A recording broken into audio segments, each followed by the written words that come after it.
revolution. Yeah.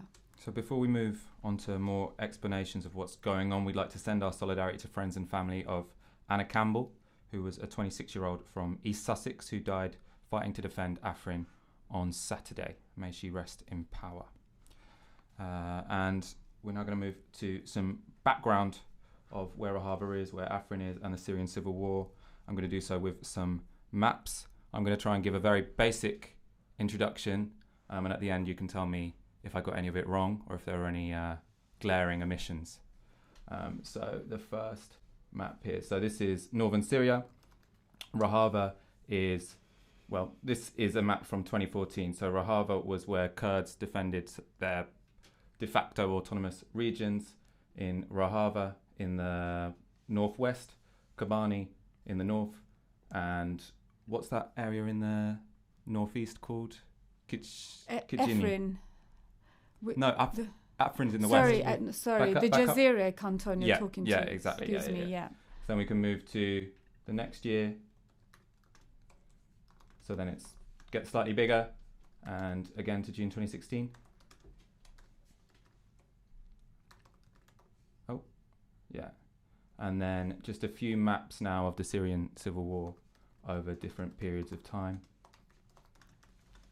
So you could see Afrin there, which was in the north-west of Syria, which is what we'll be discussing mainly today, because that's what fell yesterday. But the whole of Rojava is a Kurdish-controlled autonomous region. Can you move this down a little bit? Because you're pointing in the center of Syria, and Rojava's in the north. Okay, yeah, there we go. Yeah. Right. So zoom out a little bit, actually, please. So zoom out again. This is where Gary's knowledge of geography lets him down. Okay, so right. Rojava's on the right-hand side, Gary, that's right. So you need to go back to the map. So go back to the map. So we go to the north, that's right. First, no, just go, zoom the whole way out. I want to see the whole map. Right. So we're going to get better at this system. Okay, so this is 2013. Yeah. So the red and the green. So the red is Assad's forces, the green is rebel forces, and the yellow is where the Kurdish movements have established their autonomous regions. We can move to the next map. So this is in 2014. So can you just zoom the whole way out?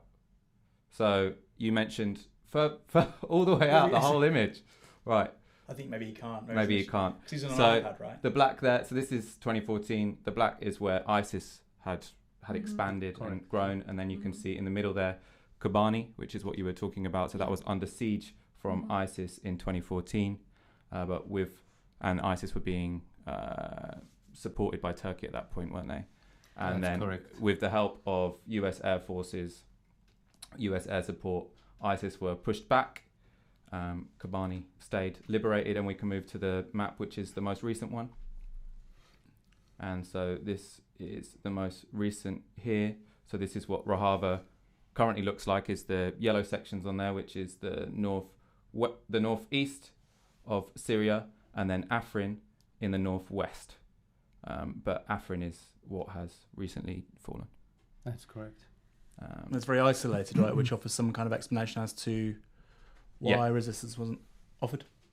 Yeah, exactly. I mean, in that context, you want to tell us what's been going on in Afrin in the last 2 months? Now, with regards to Afrin, this area, the Kurds sort of had a, let's say, an alliance with the Russians, and they offered to protect the region when ISIS came. But what happened after Turkey threatened the region and entered eventually is they opened the airspace to the Turkish jets. May I remind you that in 2017, first thing Theresa May did when she came to power was sell Turkey £100 million worth of jets. Mm-hmm. So these jets entered Afrin. The Americans are based more, let's say, to the west in Manbij. And so it remained isolated, and we had little support from the international community. It was as if the superpowers had already gifted the area to Erdogan, and the consequence of this will be the upcoming elections Erdogan. This is his main propaganda tool at the moment.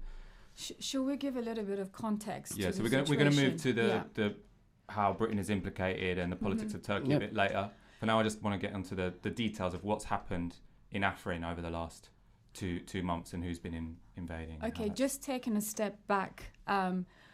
So the Kurds have been fighting and really successfully eradicating ISIS, and we have eradicated almost all of that whole yellow region that you saw from ISIS. We've liberated it from ISIS, and with this success, the Americans, allying with the Kurds, the week before the invasion, 20th of January this year, the invasion of the Turkish state, the week before, the US had announced that they would be forming a group of Kurdish trained forces. So they will have American forces, but predominantly Kurdish forces that will be acting as a guard on the border region, essentially. And Turkey was already planning for over a year to attack Afrin. It's a strategic point for them. And you saw it does link up. It's an area that the Kurds are within, and all around Afrin, it is surrounded. It's not really linked to the rest of Rojava. It is. That's why it's extremely difficult for us to send aid there as well. That's why it's been extremely difficult for the last 2 months for us to be able to send forces and to help the people and to take out the people there, just as shown on the map. So with the announcement from the US, the Turks that were already planning to invade Afrin just took the step, essentially, with all the dirty politics that's involved, to have airstrikes on Afrin. And this, as Ojan already mentioned, could not happen without the Russian government giving the airspace for them to attack. The US has actually initially objecting to this, or having some, meaningless, let's say, comments made about their objections to this, how they found it to be wrong, actually left the Kurds to their own means. The Kurds, who worked harder than anyone else, sacrificed thousands of lives in this war to not just eradicate ISIS, that was a threat for the whole region, the Middle East, but ISIS, as we saw, was a threat for Europe. It wasn't just exploding bombs in Europe, but there was a time where it was looking to expand into the whole of Europe. And it's not a threat that should be underestimated. And the Kurds lost so many lives to protect everyone living around Europe, are now left to die, and were left to die in Afrin under airstrikes from Turkey, with the ground invasion of the ISIS forces. Because what Turkey essentially did is, Ojan was saying earlier, recycled the ISIS fighters who managed to escape, to return them to this region, Afrin, which was in fact the only peaceful region throughout the whole war.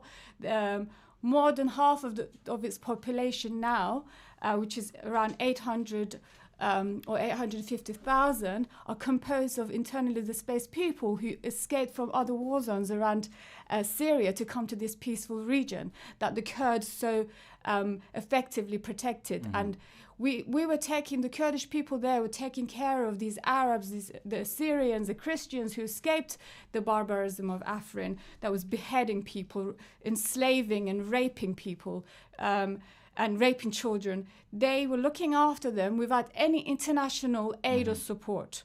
And today, the international community, the world leaders, have abandoned us, and not just abandoned us, let Afrin to fall, with thousands of people not just stranded, killed under Turkish airstrikes. We have reports up to 300 people killed under Turkish airstrikes, and deliberately the Turkish forces are targeting centers like hospitals, bakeries, the water and electricity, so people can escape the region, because they have already announced their plans to cleanse this region. That these are the words of the Turkish leader Recep Tayyip Erdogan, who said, we will return the region to its rightful owners. The Kurds are not considered the owners of this region. We don't know who he's referring to, the Arabs. And he has clear plans, and he has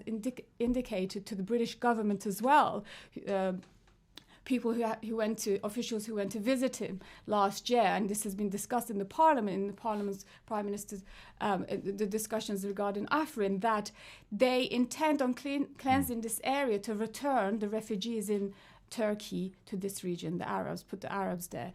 And this is not the only reason, of course, because what the Kurds are doing in the region is a very big threat to the... Add something to this. Can I just? I want to ask you about the question. Yeah. Obviously, we're all circumspect about the extent to which the West really wants to deal with ISIS. In the last 48, 72 hours, how clear do you think it's become that the likes of Britain, the US, France, the great powers, they don't really view ISIS as the problem which they're telling their domestic publics that it is? Not at all. I think there's a common misconception about the role of the United States in Syria. Some people refer to them as allies of the Kurds, but the Kurds they've stated boldly that it's a strategic partnership, just similar to the partnership between the Russians and Americans against Hitler. It's a strategic partnership, and it's evident when we take Afrin into regard that it is a strategic partnership, but their strategic partnership with Turkey is even stronger. I'm asking in regards to ISIS. Do the British government take ISIS seriously? I just want to know, because this is a really important question. People are watching this, and the main hook is... Clearly, no. Right. No. And have you been surprised in the last several days about the extent to which... I've not really heard a peep from the British government or the French government about ISIS and Islamists being used in Afrin. Has that surprised you at all, or were you expecting that? I'm not too surprised, to be honest. When ISIS did started to invade the Kurdish regions, even Kobani, we was there for weeks resisting within our own means, until they decided to cooperate with us against this threat. Every time there was an attack in Brussels, then they remembered our fight against them. An attack in Manchester, they remembered that the Kurds fought them. But now that ISIS has sort of lost ground in Syria, there's new actors, and the ex-ISIS members, they're back, recycled, and with an air force. Yeah, I mean, the image you were showing earlier of blacksmith cover, actually there were images this morning of ISIS fighters, and you can see everyone in that photo standing around blacksmith cover statue are ISIS fighters making the ISIS sign, which is this sign with these really slaughter knives in their hands, essentially putting them up in the air. And it is not just, it's not, sometimes people question the extent to which ISIS is used or how true the news are, and they think that, it must be just a few ISIS fighters. No, actually, majority of those fighters used against the Kurds in Afrin are ISIS fighters. And in fact, an ISIS fighter itself revealed this to a Guardian journalist only a couple of weeks ago. And I am horrified and shocked, maybe not so surprised, but I can't believe how it is that governments, the British government, the French government, the UN allows for this to happen. The NATO's second biggest army, Turkey, is actually using ISIS to kill civilians. And so there's half-hearted condemnations. That's all we've had so far. Photos from this morning, yesterday, depict the horror that people are going through. when they see this, Turkey is using a rhetoric where they are saying, we are going over there to liberate these people from the YPG or the PYD. They showed photos of themselves entering the city, and there wasn't a single person who came up to greet them. What kind of a liberation is this? So the current situation is that the YPG, which is the Kurdish Democratic Forces, People's Protections Unit. Mm-hmm. They have evacuated Afrin. But they've said that some of their fighters are going to stay in Afrin to continue a guerrilla. It's a strategic withdrawal. Yeah. Mm-hmm. What happened is the Kurds, again within their own means, they have been resisting for the past 60 days, and now it is evident that the area has been gifted to Erdogan by the superpowers, and from here onwards, the Kurds have said, okay, we're going to do a strategic withdrawal. We don't want the area to turn into Eastern Ghouta. FSA didn't withdraw. Mm-hmm. The regime was adamant to go in there, and they've destructed the whole city along with its civilians. So FSA has practically used the civilians in Eastern Ghouta as human shields.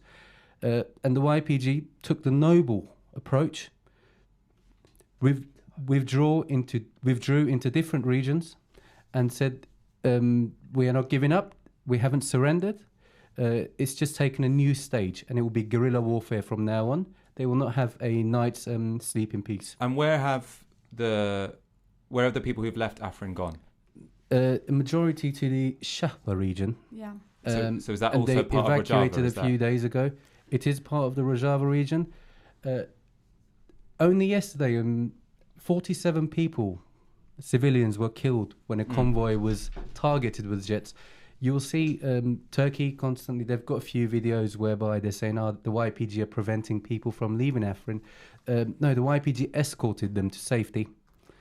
And they have opened new pathways, new streams to prevent airstrikes against the civilians. Mm-hmm. But Turkey is using this to say, they're not letting them leave the region. They're using them as human shields. But now it's evident what has happened.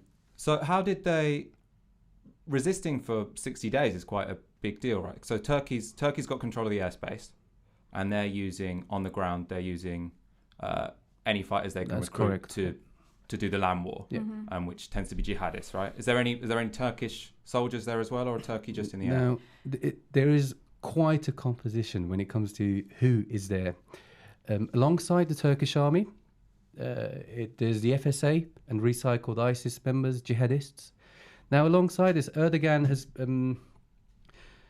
there's a lot of other groups there at the moment as well. There is mafia groups, mafia organizations who have sent their members up there. And, thinking about it, what regard will there be for Geneva Conventions when the mafia is there? There's village guards. There's the police. The police are supposed to be internal. They're supposed to be managing the internal operations within the country. No, they've sent special operations police. Can we talk the about... gendarmerie? Basically, There's ultra-nationalists who are really... ultra-nationalists of what nation?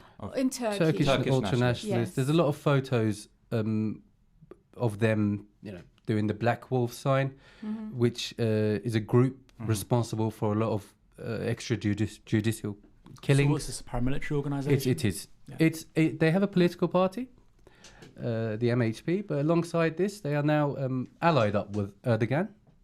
So now within Turkey, what's happening within Turkey is reflecting to their neighbours and to us at the moment. There is huge polarisation, mainly over three aspects. These are between Kurds and Turks, the secular and the Islamists or the conservatives, and between pro-Erdogan supporters and the opposition. Now, all of this stems from the Erdogan regime. They advocate this polarization. They're pushing people to hate. You mentioned the FSA earlier on. So in 2013, British government was looking at funding, arming these groups. What does the FSA instinctively mean to you? Instinctively, They are paid mercenaries. Are there any moderates left? Are there any constitutionals left? Are there any? It is evident from the implementations that this None at all. None at all. Yeah. Or barely any. Is that a fair assessment? Yeah. I would agree with that. Yeah. I mean, it's not really clear who they are. The FSA depicted themselves. Sorry. Yeah, they are composed of some people against the Assad regime. They are Islamists. It's like another group of Islamists fighting another group of Islamists. Primarily Islamists, you think? Yeah, this is my understanding. Because obviously the picture that we recall of a few years ago painted of the FSA in this country was that they were moderates. They were, they wanted a constitutional, secular Syria. This is completely the opposite of the truth. Nonsense. Yeah.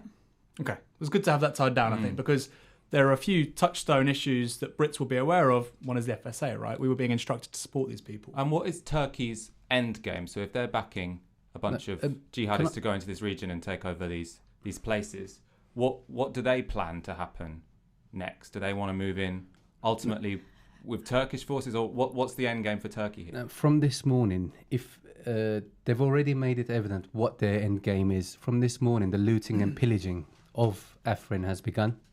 Bülent Kilik, an Agence Press photographer, he was actually commissioned by the Anadolu Agency, a pro-Turkish agency, to go there and photograph, propaganda photos of their so-called liberation. However, he released a few photos today of the looting, the burning down of the city. In fact, he said he'd been shocked. He'd never seen this sort of looting before, to the extent sheep and pigeons were being taken. And from here onwards, after they've looted and pillaged the whole city, they plan to bring in the families of these FSA mercenaries, takfiris. And that's because they don't want it to be majority Kurdish. Yeah, in fact, they don't intend to stop just on Afrin. Their intention is to essentially bring down the Kurdish autonomous region there, and they want to cleanse the region from the Kurdish people, we are the indigenous people of that region, have been living there for 3,000 years, and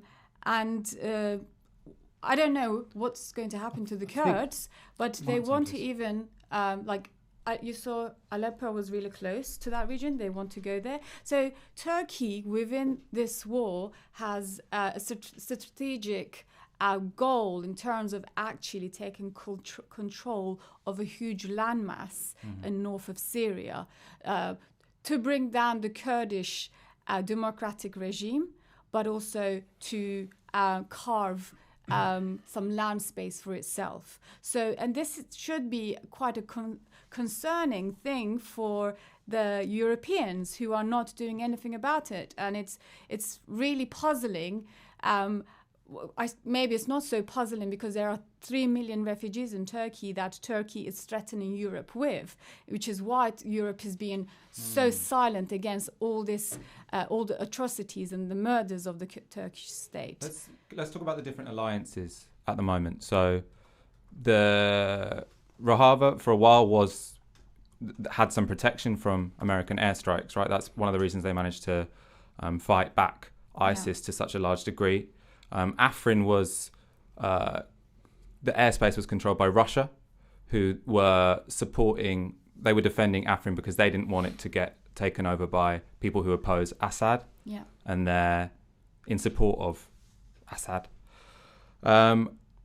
What's changed here? So why did Russia withdraw to let Turkey start bombing Afrin, which up to January they hadn't allowed them to do? What's ironic here is Russia and the Syrian regime, they are practically fighting FSA in Eastern Ghouta, in different parts of Aleppo, Damascus. And why they have allowed the FSA back in from Turkey, allowed them to use their airspace, even we can't get our head around either. Well, do you have this is a continuation. In fact, it's the Cold War warmed for the last few years, as we know, heated up. And what Russia is tactically doing. It always acts so tactically, strategically, and it just switches sides all the time. We saw the tension between Turkey and Russia a few years ago when they brought down the army airplane, the Turkish army shooting down the Russian airplane, and it was really tense, the situation between the two countries. And then a year ago, for 1 year now, they have been the strongest allies. And this is because the Kurds, who have been strong allies, let's say, with the Americans. I don't know if that's correct to say strong allies, but the Americans had a reason to work with the Kurds, let's say, in the case of ISIS, and to use the Kurdish gains as a gain for itself, or the Kurdish force as a gain for itself. Turkey doesn't want the Kurds in that region. At the same time, Russia doesn't want the United States to be strong allies with Turkey. So what they're trying to do is create this tension between the US and Turkey. So they are willing, Russia. So you think Russia let Turkey bomb Afrin specifically to create some tension between the Russians and the Americans? No, between Turkey and the Americans. Sorry, yeah, between Turkey and the Americans. So Russia let Turkey bomb. Yeah, because a week tension. before they announced having the ground troops on ground permanently to prevent ISIS from coming back and to ensure the safety of the region. And then Turkey comes in. Russia is supportive because this is going to, create tension between the US and Turkey. And the Pentagon is not very happy with this. But the US government itself, the Senate itself, is another matter, because there's a lot of Turkish lobbying there. There's a lot of Turkish interest on, continuing from the many years of very strong relationship they've had. There's all sorts of capitalistic interest involved. Huge arms contracts, right? Exactly. F-35. At the moment, now with reference to the Russians, there's huge gas pipeline projects which have been signed over the past year to go through Turkey. Following what happened in Ukraine, their new route is through Turkey. That's one thing. So one theory is that Turkey allowed... Russia allowed Turkey to bomb Afrin so that Turkey would agree to let this gas pipeline through Turkey. There's no specific. There's a lot of reasons. There's a lot of different explanations. Okay, so let's try and clarify some things. Priorities. What is Turkey's priority right now? It seems to me it's more about smashing the possibility of an autonomous Kurdistan on its border, or a Syrian Kurdistan on its border, than defeating ISIS. Is that fair? Absolutely. That's its priority. What would you say is Russia's priority? Russia's priority is to divide and weaken everybody and all sides. Why not? And as well as, it is quite difficult to understand the politics of the region, because Russia is allied with the Assad regime, working with the Iranians, and has been working with Assad. This is not something Assad wants, as far as we understand, the Turkish invasion. However, we did go through this process of suspecting whether Assad is also allowing this to happen, to remove the Kurds from the region, or the autonomy of the Kurds in that region, because it's not something in Assad's interest to have a democratic governance system there. So it is not so easy to decipher who has allowed for this. But then Assad sent his forces to support Kurds. There's I don't know the exact numbers for that, but not so many people. But they have at least opened the corridor for the Kurdish fighters to go in, because Kurds were surrounded from all four sides. Without the Assad force letting us through, it wasn't going to be possible. So it's really complex. I think Assad's response was half-hearted, to be honest. After the Russians opened the airspace, after Turkey had been delivering its threats, they decided to offer a blackmail. Give us this region, or they're going to come in and get it off you. The Kurds decided to resist within their own means, and rather than leaving it to the regime or to the Turkish state, they continue to resist there. It's not over at all. Now, you said more clearly what's going on in the region, it looks like a big proxy war between the Russians and Americans at the moment. They are both trying to gain territory in the Middle East, and every day the situation is changing. One day, one or the other is making ground, and at the moment, as Zeynep said, it's not clear, and we can't decipher it. So you've got Iranian interests, you've got Russian interests, you've got the US, you've got Turkey. Yeah. What chance with all the best will in the world does Syria and Kurdistan have with all that? I mean, is there something you can look to and say, well, given all that, there are counterbalancing factors, which means we have a shot at least of some kind of self-defense? Again, there's this misconception of our so-called allies. No, that's what I'm saying. So let's say you've got no allies. Let's say it's a proxy war between all these four regional powers. They've intended to hijack the revolution from the beginning. Of course. No actor in the Middle East has really wanted this. Their interests lie in Kurdish petroleum. But that's my question is: does anybody have a vested interest in Kurdistan succeeding potentially, or could you frame it that way? Grassroots group is still. Well, we've got interest from the people. Right. People, predominantly the left wing. We've got anarchists fighting there. We've got the international brigades, and these are the actual people who are full and wholeheartedly trying for the Kurds, not the superpowers. But they will matter, no? So what the US needs to see, and this is what the Kurds have been telling the US, is that they have two alternatives. They either have this radical Islamist state thriving in the whole of the Middle East. We saw ISIS, but it could get worse if we let it get back to that situation. Or they allow for democracy to prevail, and not any form of democracy. And this is the problem. It is not the kind of democracy they advocate but don't necessarily put in practice themselves. This is the Western world I'm talking about. The democracy we have here is genuine, real, radical grassroots democracy that is it has the principles of gender equality, equality amongst all people, all ethnicities, equal representation, regardless of how many people there are in a region. So if you have a town of 50,000 people, and then you have only, let's say, 12 Jews in that town, you still have a representative for the Jewish population, that minor population, in the governance system. So you have assemblies, for instance, where people gather together at the neighborhood level.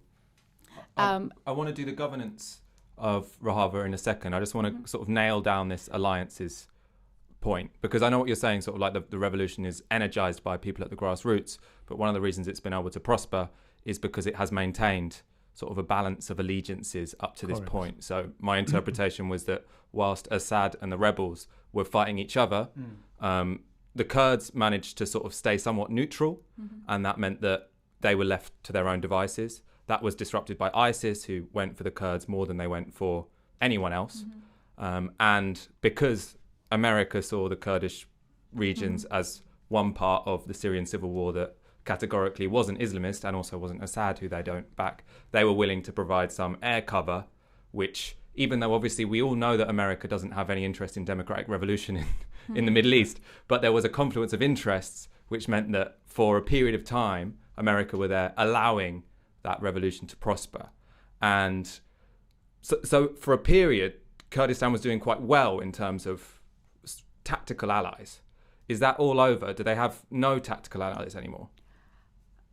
This is difficult for us to say here, and I think it's quite difficult even for the movement to see. They have discussions amongst themselves, and they see that the US has deserted. I mean, it's clear, and they state that the US has deserted the Kurds.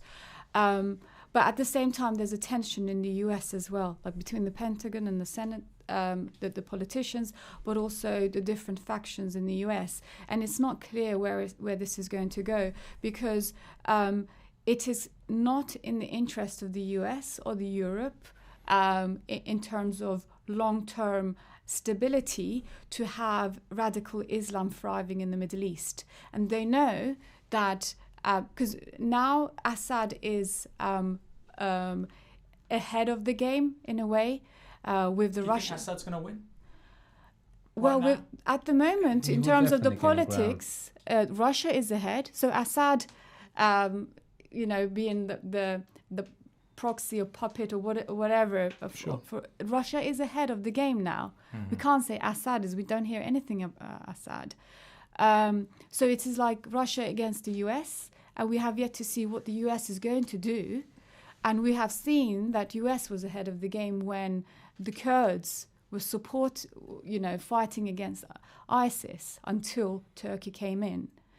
So it is up to the people to put pressure on their governments. This international pressure that if we can grow would really be determining the outcome of this issue. So the US State Department, Yeah. whichever way it chooses, is a huge player in the future of a potentially independent Kurdistan.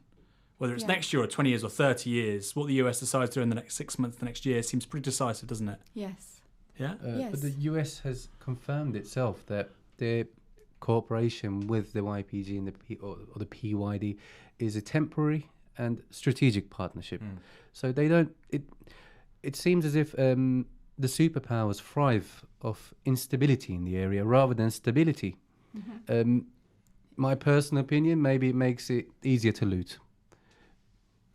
But so where does that leave in terms of, because Afrin has fallen? I mean, there's people who are going to fight some guerrilla warfare on the ground and try and win it back. Correct. In terms of defending the rest of Rojava so that it doesn't fall to Turkish-backed jihadists or to anyone else, what are the priorities to defend that region? What are the scenarios that we can see in the next year, 2 years, where Rojava survives, basically? And is that going to be decided in the State Department? Obviously not because they want democracy, but because of what is it key that you find someone who is tactically aligned with the interests of Kurdistan for long enough for it to develop a bit more than it has up to this point? What's the end game? And that obviously gives people in the West a role, because then we'd be lobbying Britain, we'd be lobbying America to say, we want you to back up what you started doing, which was give air defence to these areas and oppose intervention by Turkey or other forces. With regards to the European Union and of course America as well, if the Kurds are taken out of the equation, they have the Iranian regime, they have the Iraqi regime who is allied with the Iranian regime, they have Erdogan, and they have the Assad regime allied with the Russians. If the Kurds are taken out of the equation, can they risk this? We're not sure, but my personal opinion, again, I don't think so. Because Kurds being taken out of the equation means Iran potentially being a lead in, taking the lead in the region. They've got control in Iraq and in Syria. But if there was an American watching this online on YouTube, they would think to themselves, well, Israel served a really useful purpose for the US over the last 40 years, secular country. I mean, observes human rights, bar Palestinians, obviously. Why isn't the State Department thinking, let's have something similar with Kurdistan in the Near East? It's next to Russia, it's next to Iran, it's next to Turkey, it suits their aims perfectly well. So why isn't that more of a possibility, more of an in point for people, like you say, trying to leverage influence? Because it seems like quite a compelling argument. It seems like quite an attractive proposition, but yet you very rarely hear it being taken seriously by Western policymakers. It is coming down to the weapons, arms sales that they have, the capitalist interest that they have with Turkey, besides the fact that they have nuclear weapons, submarines near Turkey. They have an airbase in Turkey. But couldn't they have all those things in Kurdistan? The thing with Rojava is it doesn't serve the status quo. It's not going to open up to the markets. It's not going to, be similar to Israel in terms of nationalism and running that sort of a democracy. Rojava is different from this. I don't think that is the main reason. Besides, yes, it's true that it will be a model that is not necessarily in the interest of the US to have this thriving radical democracy. However, they do need an ally that's more moderate, that they can better work with. And I think the discussions that started were being held in the way you are describing, in terms of having the Kurds as a more reliable ally there against Iran and Russia, because Turkey, Erdogan was becoming a more unreliable ally and more uncontrollable ally. And we see how it's unfolded in the past in the case of Saddam Hussein and other dictators, how they work together with the US. And once they reach an uncontrollable stage, because they feed them, let them grow their power to a degree that even, the Western forces are not able to control and influence. And that's happened with Erdogan as well. So I don't think anybody likes Erdogan, but they're to a large degree, they are reliant on Erdogan because of the things I explained, and the refugees in the case of Europe. But in this case, because Russia is allowing for this, it is making it more difficult for Kurds to become the reliable force for the US to work with. So for the US, it's primarily arms sales, and for the Europeans, it's a concern about 3 million potential refugees, almost like a gun being pointed to their head. Is that a fair assessment? Yeah. It's not just the sales, but because it's not just Turkey is NATO's second biggest force, and they have the bases. Turkey was very critical for US against Russia before, but now Turkey is working with Russia. So how reliable is Turkey? Precisely.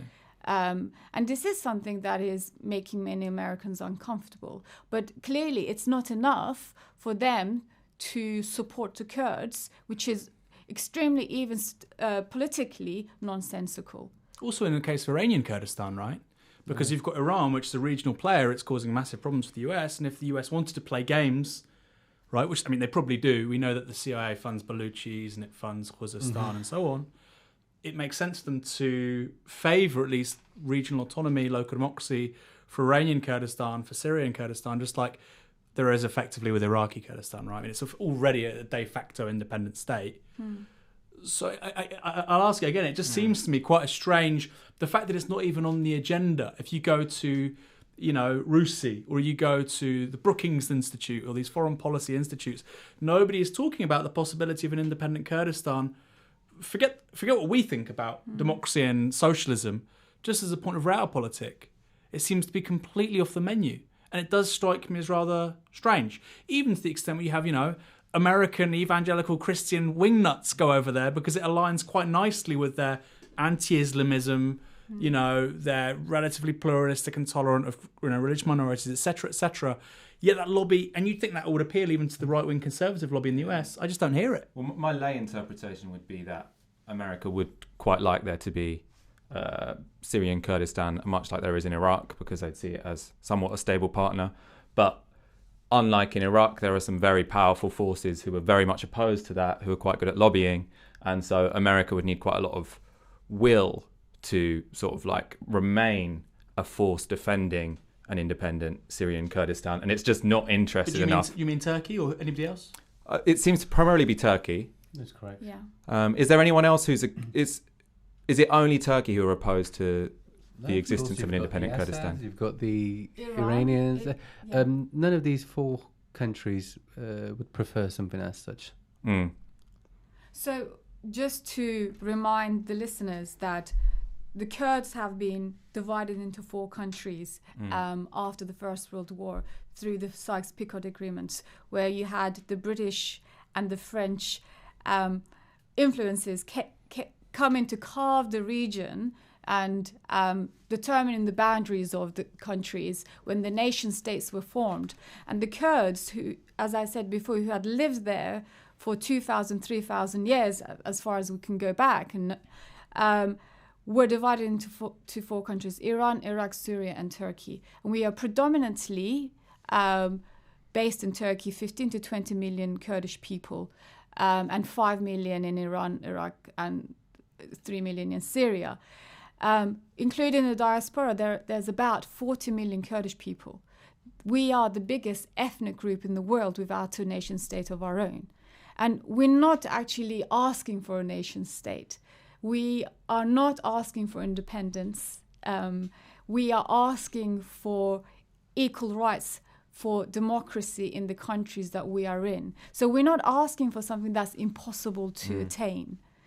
And we are advocating for values that are only humanitarian and for the benefit of all oppressed people, all ethnic groups, but also, as I said, equality of women. We're probably going to talk about this a bit more. Well, I want to talk about the internal politics of Rojava, and especially, I mean, one of the reasons, obviously this isn't getting the attention it deserves in the international media, partly because of many alliances that Western countries have with Turkey. But on the left, many people have been inspired by Rojava because of a democratic revolution that people have perceived existing on the ground. So I'd like you to explain a bit how that works, but at the same time, I'm interested in how that democratic revolution works alongside a war being fought, and also positioning Syrian Kurdistan within sort of great power politics. So if you've got a grassroots horizontalist democracy, who's doing the negotiating with these great powers to see who can be tactically an ally at any one point in time? Who's calling in the American airstrikes, for example, when they were trying to defeat ISIS? Who's trying to negotiate with Russia to say, don't let Turkey come in and bomb Afrin? So just to provide the context for it, when the Syrian civil war started in 2011, the Kurdish people chose a third way. So not siding with Assad, not siding with the rebels, but to create a region that is peaceful, to implement the model of democracy that the Kurds have been putting together for the last 20 years. So the movement is 40 years old. Initially, it started with as a communist movement by a youth group. This is the Kurdish Freedom Movement. And then it turned into an independence movement. And about 19 years ago, when the Kurdish leader, who is now in prison in Turkey, Abdullah Öcalan, was captured through an international conspiracy, he then, as the leader, proposed to he analyzed the situation a lot and actually abandoned the creation of another nation state, which he described as being one of the major causes of the conflict in the region, the creation of these boundaries we just mentioned. And so he proposed this model called democratic confederalism. And with the pillars of gender equality, he's empowered women to take arms, not just arms, empowered women to actually go against patriarchy, to mobilize and organize, to be the leading force within the Kurdish movement. And another pillar besides gender equality is direct democracy. So that involves creating, in practice, social. So they had a social contract when the third wave was initiated, let's say, at the beginning. This social contract was essentially discussing with the people of the north of Syria what kind of model that they want to foresee. It was a discourse between the people living there and not just the Kurdish movement coming in and imposing something, and which saw the creation of assemblies in the region at the local level, and a structure that's non-hierarchical with a co-presidential system where you have a man and a woman always in leadership roles, presiding over ruling or governing bodies, let's say. And another element of the movement is ecology. So whatever we do, the economic model that's created, which is based on the creation of cooperatives, but it is still open for it is private enterprise essentially. So it is not anti-capitalistic completely. And to what extent has all of this survived sort of the strains of 4 years of war now? It is amazing how successful it has been in terms of so Kobane, it was more difficult because Kobane was under a war situation, ISIS invasion for about 6 months, and it was mostly destroyed. 80% of the Kobane canton was destroyed. So you showed at the beginning where you have the Afrin canton, the Kobane in the middle, and then you have the Jazeera canton, and they're separated out. And a lot of the implementation of this democratic model has been taking place in all three, and they have been growing and joining up.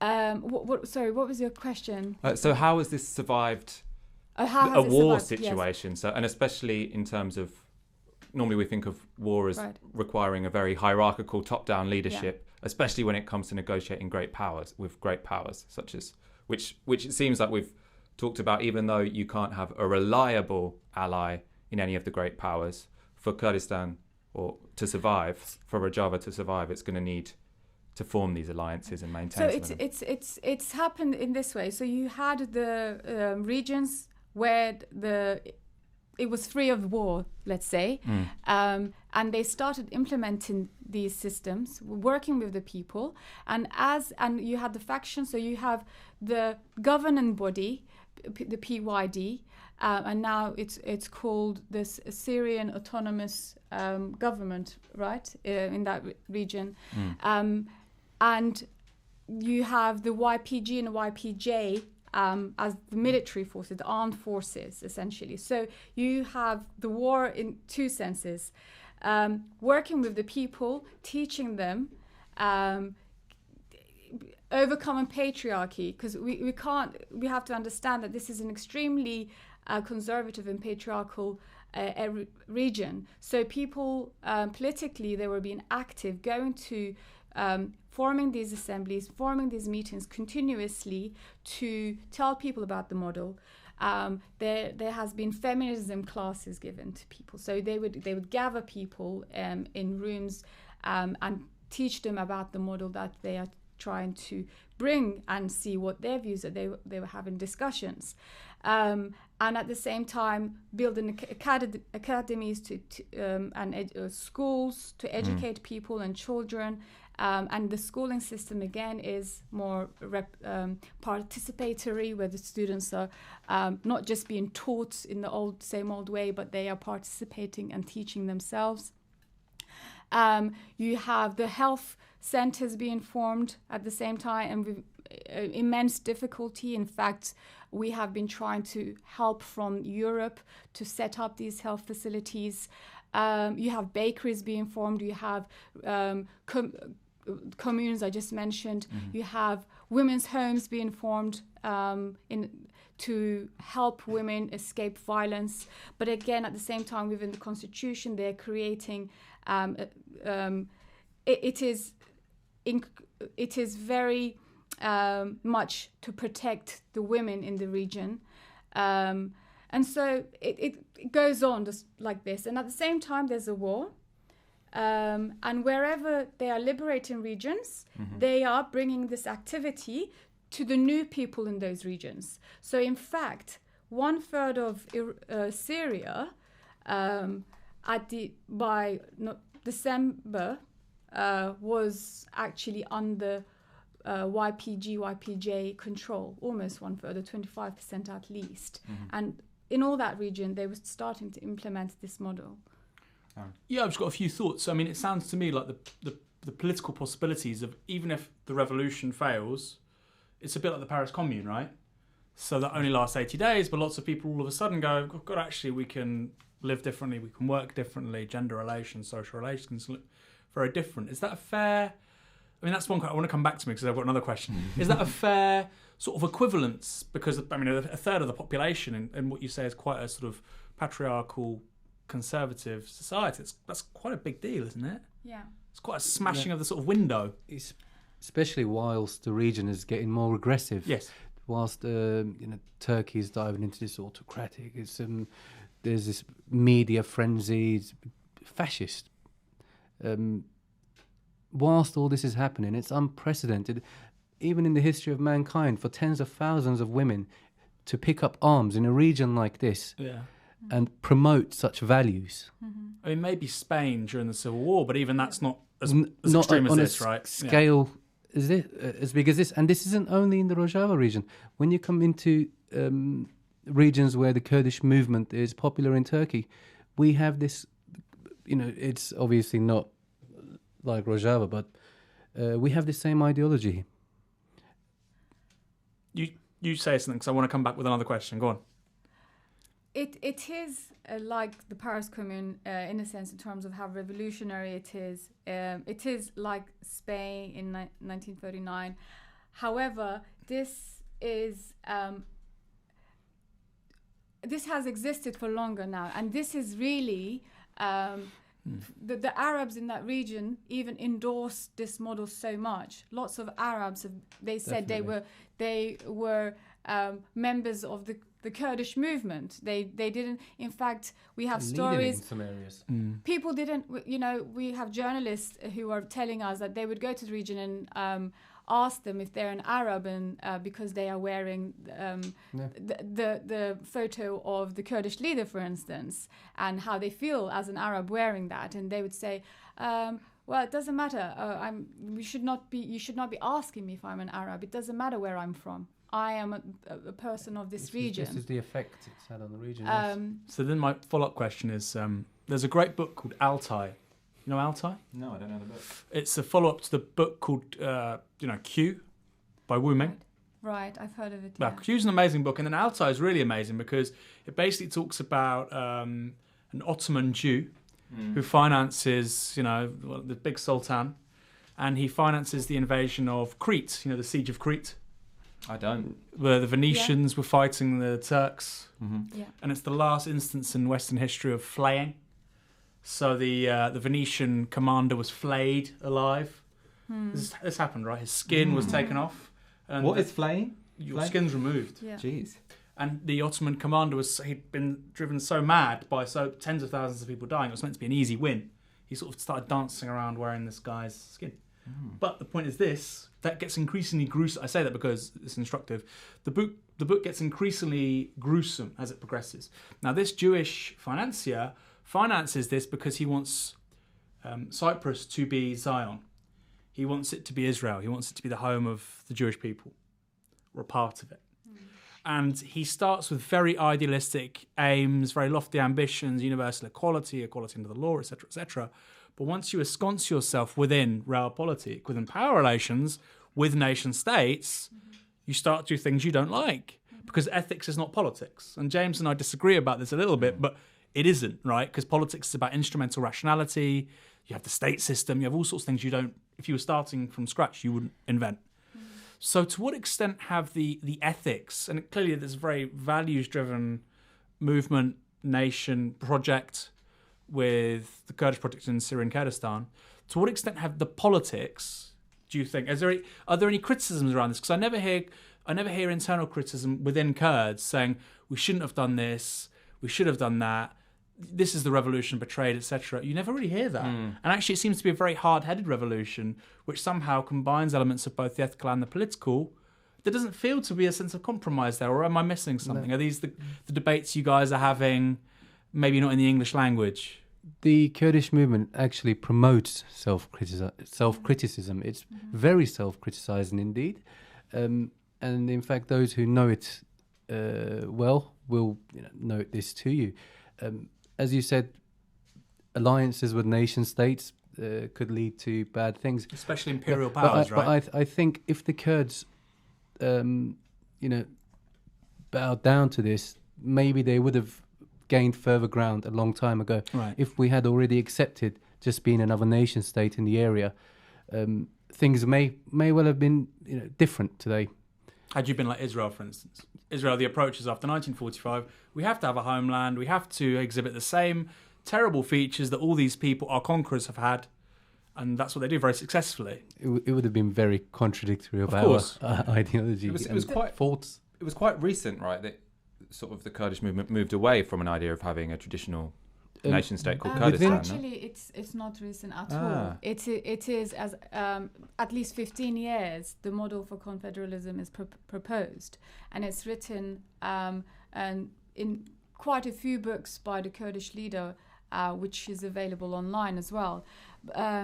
But we have been, in fact, for this very reason, against nation-statism, because nation-statism in its nature actually serves the interests of capitalism. And in fact, this is why we promote, and confederalism essentially is that it's not a central government system. On the contrary, it's a local governance system at the micro level. So you can have communes of even 10 people, depending on how big the region is, up to from 10, 20 people communes to up to 500 people communes, and we have yet to work further on how to work this efficiently in a governance system, but it has been working quite effectively because these communes have representatives that escalate any problems that can't be resolved at the local level to higher levels where you have representatives coming together and discussing things. But that's fine in peacetime. I mean, it may work, it may even be more productive. But in a war economy, I mean, for instance, a great example is, of course, 1917.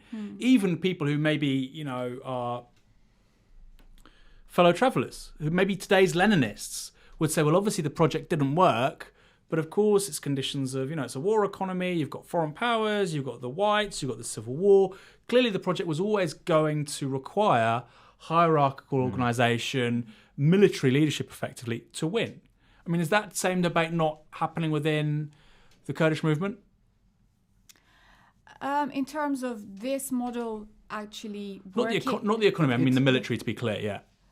It's quite divided. There's a military party and a civilian. We have to consider that we're fighting ISIS, Turkish aggression, the regime every now and then, the Iranians, every now and then, and how possible would it be to run a military organization without the hierarchical aspect? It's a big movement. For our listeners, maybe to a point you was at before, how did it sustain itself during a war? It overcame these embargoes. It promoted sustainable living. Through our own means, we have survived this. Now, some of the listeners may come to the Iraqi Kurdistan. And Iraqi Kurdistan is... There are some, when it comes to political values, there are differences within ourselves as well. The Rojava concept is completely different to what they have in Iraq. In Iraq, the leaders are feudal leaders, lords and dukes of this region, who have been, who are open allies of the United States and even Turkey. I'm thinking, if they had been subjected to or our friends in Iraqi Kurdistan had been subjected to the same embargoes, would it have been able to sustain itself to this extent? It's difficult to say, regardless of how many years they've been a de facto state with open support from the world. Should we start to wrap up? Yeah, I mean, I've got a few other questions, but... Okay, you go. No, you go. Well, I was just going to say, I mean, if we were changing the subject, we'd go on to what leverage do people have over Britain, the implications of Britain, I was going to talk about Britain so I can wrap up. Yeah, okay, we'll start to wrap up. I was talking about the Labour Party, actually. Are you going to talk about the Labour Party? Yeah. Okay, let's start with a broader question of Britain, then we'll go to Labour Party. Can I ask about the Labour Party first? Or? Okay, go for it, Aaron. Because you're going to ask the specifics about, you're going to do like the call to action, right? And mine's more of a narrative question. Let's start with, how is Britain implicated, the Labour Party, and then we'll go to... You do it. How is Britain implicated? Tell us. Well, as Ojan mentioned at the beginning, the main thing is Britain is selling weapons to Turkey. In fact, when Theresa May came to power, the first two people she visited was Donald Trump and Erdogan, the president of Turkey. And soon after, they had the agreement, £100 million agreement for UK to sell weapons. One of the agreements that was... Yeah, exactly. That's what's public. Turkey has very strong, UK has very strong business links with Turkey. And in fact, with Brexit now, it is looking at Turkey more so than ever before. It's considering Turkey as an alternative to the European Union. And this has repercussions to us. We protested at the last arms fair as the Kurdistan Solidarity Campaign. And I'm pretty sure there's going to be repercussions because of Brexit, emboldening trade ties with Turkey, and literally open their hearts out to Turkey, in return for the European nations. And it's not just Turkey, is it? I mean, Britain's going to have to become just more dependent generally on regimes that probably don't really... Turkey's, at least it's nominally democratic. I mean, you've obviously got Saudi Arabia, you've got... Well, obviously, not after the last month, but you'd imagine maybe Russia, obviously, economies elsewhere. I mean, Turkey's in the customs union anyway, so we do have free trade with Turkey at the moment. So if we... It's not like Brexit takes you... On goods. Yeah, but maybe your agricultural standards aren't the same, things like that. I mean, they almost certainly wouldn't be. To the extent where the British Council has... they've let out a statement saying, learn the language for... it's within the top 10 languages to learn within the UK at the moment. Alongside Japanese, for example. And it's still ambitious young people should... And it's still a really quickly growing economy, right? So if you're like in the 80s, people thinking I might learn Italian, it's a quickly growing economy, it's on the up. Istanbul is still, it's growing as a city massively. Rome isn't, Berlin isn't, Population's still growing, 100 million people, huge market, GDP's rising. I mean, again, it's like there's business opportunities there. You say that, however, but it's a bubble. Well, actually, the economy of Turkey has been really struggling in the last 1 year, especially. Yeah. And a lot of this is because of the political instability in the region. And I suspect that it's just going to get worse because you can't see anything positive that's going to come out from Turkey anytime soon until Erdogan is toppled. I mean, but capitalists are always thinking 2 or 3 years behind leftists. So, right, that may be correct, but they'll be thinking something quite different, I presume.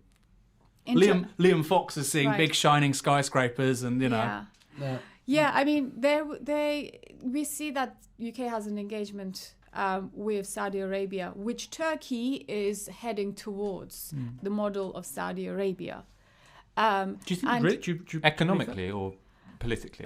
Politically, because they don't have enough oil to go the way. I think there's polarization. Maybe not. The Saudi Arabians are actually opening up a little now. They've decided to close the pay gap. Maybe taking into consideration current developments, maybe Saudi Arabia will be more modern than Turkey in the next few years. No, because I would say my analysis of Turkey is clearly it's going backwards. Yes. Even if you're optimistic, even if you're an AKP member, I think its constitution is going backwards. Mm-hmm. But you think it's moving towards more Islamism because. Do you think it's moving? I mean, no, but Saudi Arabia is a despotism, right? I mean, it's not even an autocracy. Do you think that's where it's moving towards, realistically? Well, we are seeing this leader who's becoming more authoritarian. It's expanding its power. I don't know how much more power it can have. It has control of all the institutions. It controls the judiciary system. There's no justice in Turkey. It's just political. It's controlling schools, the education system, what is being taught. Thousands of Islamic schools have been opened. Recently, it's a good thing for me, they have actually banned the national anthem, which is and they are going. I wouldn't be surprised if they have an Islamist anthem coming through. The rights of women, it's becoming non-existent.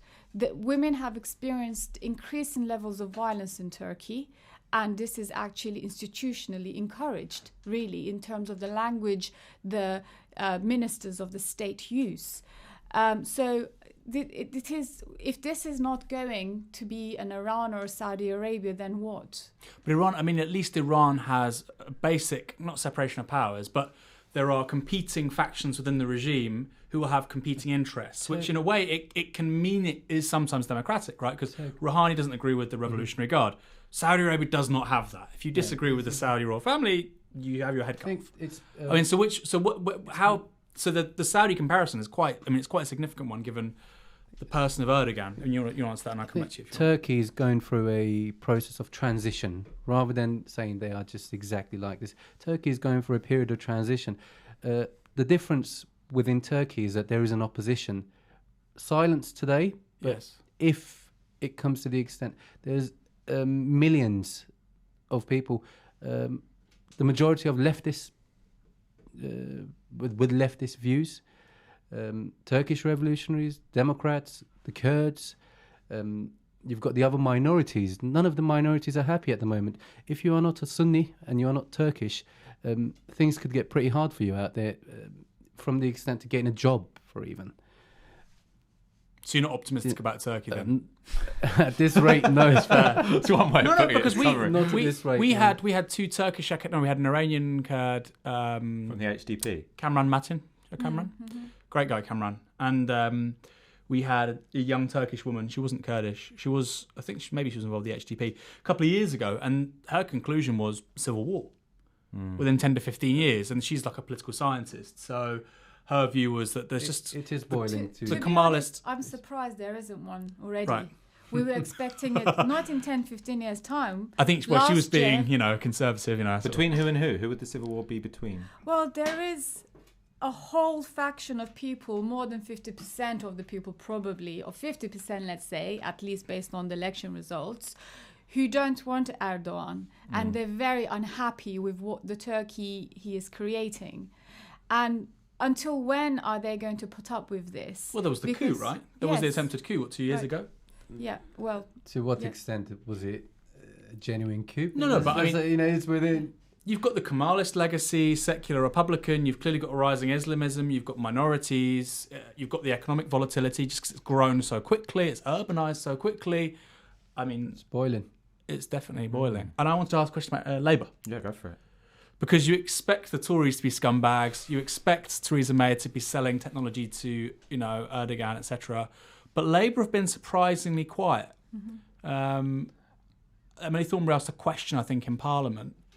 But how do you think that you as a campaign, as part of a movement, can get more influence in Britain? Because it seems to me, just by nature of the Labour Party having a left-wing leadership, it seems a plausible in. Do you guys have any sort of thoughts about what next? We were expecting Labour to do more, to be honest. Especially Jeremy Corbyn. We've been strong advocates of the Labour Party, have worked during the elections to, within our constituencies to support the Labour Party. We definitely expected more, with exceptions of people like Kate Ossamore, who we owe some gratitude to. She's been amongst us for a long time now and expressed her support at every chance.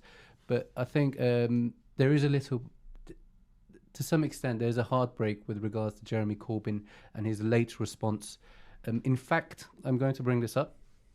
We visited his surgery as the Kurdish community, and we were met with... I'd call it aggression. I'm going to explain because we had 3-4 police vans turn up when all we wanted to do was hand Mr. Jeremy Corbyn but that's a letter. He's the leader of the opposition, right? I mean, that's the British state. That's not. Yeah, that's another matter. But we are really disappointed with the Labour leadership. That's the truth. He said personally to me, I spoke to him with another activist friend, that he will send out a message, and he did, a brief message, and there was this discussion in the Parliament where some of the Labour MPs asked very good questions to Alistair Burt. However, it seemed very political. To me, it seemed like they were asking these questions that their constituents had sent to them, and as a representative, they were doing their job, rather than really genuinely seeing this as a major issue to do something about it, to tackle it. And we haven't publicly heard Jeremy Corbyn condemn what the Turkish state is doing. He said it, he sent a message to us, but within government, and condemn the British government's response to Turkey, because Boris Johnson actually legitimized Turkey's actions. And it is really, really disappointing for us. But okay, Jeremy Corbyn, let's just put it down to he's the leader of the opposition. It's not easy. Emily Thornberry, I mean, she's not said anything either, really, has she? Other than the question she raised in Parliament, she hasn't said anything, and she hasn't been really actively, as far as we know, doing anything to put pressure on the government to stop Turkey. Do you think it's hypocrisy then for Labour to talk about Yemen, to talk about refugees, and then to ignore Afrin, where you have 200,000 displaced people? Regardless, we have a lot of love for Mr. Jeremy Corbyn. Of course. People can only talk about so many things. Obviously, the Kurdish community, they got quite emotional about sort of the non-existent, half-hearted response they gave. And I think from here onwards, we're not too sure where to take our, let's say, cooperation, and our we're all members. We're not too sure about where to take this from now onwards. Yeah, I mean, we, as the Kurds, all in the Middle East and all around the world, need the support of the public more than anything else, because clearly the world leaders, the state leaders, have abandoned us, despite everything we have done for the people of other countries as well as in the Middle East. And without the support and pressure of the people on their MPs, their governments, their MEPs, we are in a very difficult situation. We should wrap up, right? Okay, we're going to wrap up. Thanks so much for joining us. Do you want to finish sort of like 60 seconds each, a call to arms? What can people who are watching this and want something to do to support the Kurdish struggle, what can they do? Start by reading about the Rojava Revolution. It is one of the most inspirational revolutions that is taking place today. And they must learn about what the Kurds are doing to create this democratic state while fighting the most barbaric forces in the Middle East. And they should, and they will be very inspired. That many people have gone to the region, including Anna Campbell, who was so inspired by this revolution, the group of people trying to make the world a better place. They should learn and write to their MPs to put pressure on their governments to stop the Turkish state from attacking the Kurds. Ojan, anything to add? We have countless demonstrations going on. Even last week we had 7 demonstrations within a week. 7, and I think it's a shame that the vast majority of these people who turn up are again Kurdish, people who are part of the movement. Within their localities, people should appeal to their neighbours to join these demonstrations, show solidarity, because unless our voice gets louder, it doesn't look as if the politicians are ready to listen. So we do need this support. Very quickly.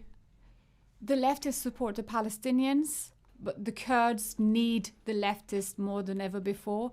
And we're appealing to everyone with consciousness and belief in the values of humanity to support the Kurds. And if you want to join those demonstrations, presumably people can follow you on Twitter at Kurdistan Campaign. Kurds Campaign on Kurds Twitter. Campaign. Yeah, there was a constant. We constantly change it. Oh, you change it all the time. We promote on there. It doesn't change. And if you write Kurdistan Solidarity Campaign, you'll find our website as well. Aaron, any final thoughts?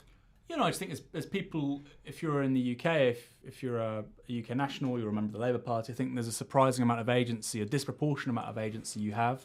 I think Labour's position on this, potentially in government, I mean, let's say Labour's in government next year, it's unlikely, but not implausible, would be massive. I think some kind of diplomatic pressure on Turkey, led by the EU, led by Britain, would be hugely significant. It's one of the reasons why we need a Labour government. It's because a radical Labour government, led by members, is because we can start to remake the world order in quite a profound way.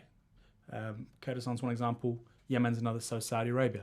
So, yes, we can't turn our back on this stuff. It's really important. Yeah, no, I totally agree with that. And I think it is almost, it stretches credulity to have America and Britain all sort of saying, well, what can we do? Turkey doesn't want to allow Rojava to exist. It's like, well, you know, if you really had the political will to do it, you could stop the invasion of Afrin. They didn't.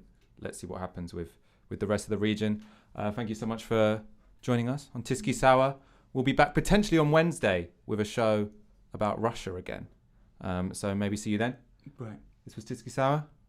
See you next time.